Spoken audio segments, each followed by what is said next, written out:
আমি খুবই নিশ্চিত দেশনেত্রী বেগম খালেদা জিয়াকে জেলে বন্দী থাকা অবস্থায় স্লো পয়জনিং করা হয়েছিল।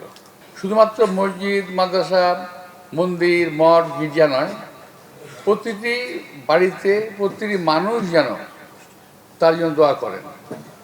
এবং উনি এই যাবৎকাল ভালো আছেন, যতক্ষণ ছিলেন আছেন, এটা কিন্তু দেশের মানুষের দোয়ায়।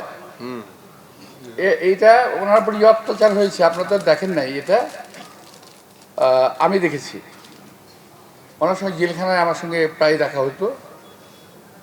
যখন আমাদেরকে 7 দিনে একদিন সময় দিতাম, দেখা করতে যেতাম, আমি প্রতিদিনই সঙ্গে যেতাম। আমি তখনই আমি বুঝতে পেরেছি, বিকজ জেলখানায় কিন্তু আমি নিজে বহুদিন ছিলাম।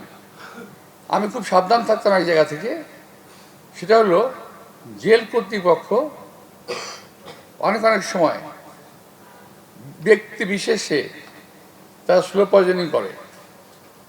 এবং আমি খুবই নিশ্চিত দেশনেত্রী বেগম খালেদা জিয়াকে জেলে বন্দী থাকা অবস্থায় স্লো পয়জনিং করা হয়েছিল। এখন থেকে 5-7 বছর আগে ভারতীয় একজন সাংবাদিক ঢাকায় এসেছিল, যখন আমার সাথে দেখা হয়, উনি বললেন, আপনি কী নিয়ে লাফালাফি করতেছেন? উনি তো বাঁচবে মাত্র 2 বছর। আমি বললাম, কেন? ওইভাবেই ডিজাইন করা আছে। বুঝতে পারছেন কথাটা? সেভাবেই ডিজাইন করা আছে, অর্থাৎ এমন কিছু থেকে খাওয়ানো হয়েছে উনি ধীরে ধীরে তিলে তিলে মৃত্যুমুখে পড়বেন। আল্লাহর রহমতে উনি কিন্তু এখন পর্যন্ত বেঁচে আছেন। তো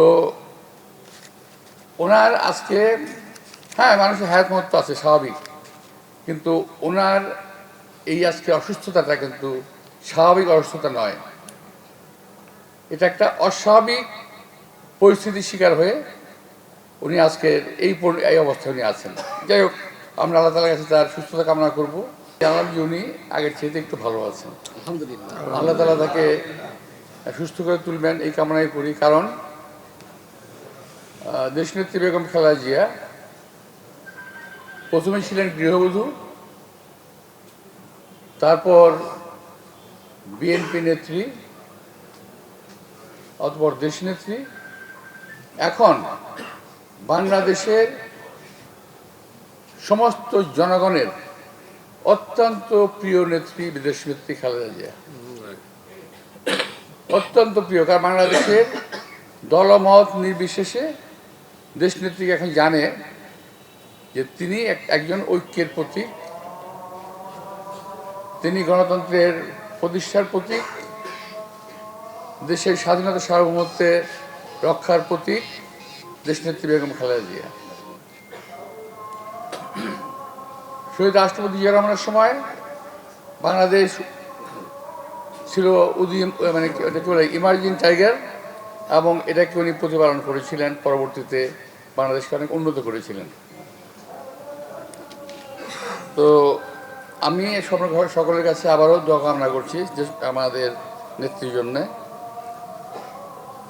রাজনৈতিক বক্তব্য যদি আমি বলি, মাঝে সময় বলতে শোনা যায়, দেশের বাইরে থেকে বসে যে চক্রান্তকারীরা তার দেশটাকে বছরের পর বছর দখল করে রেখে,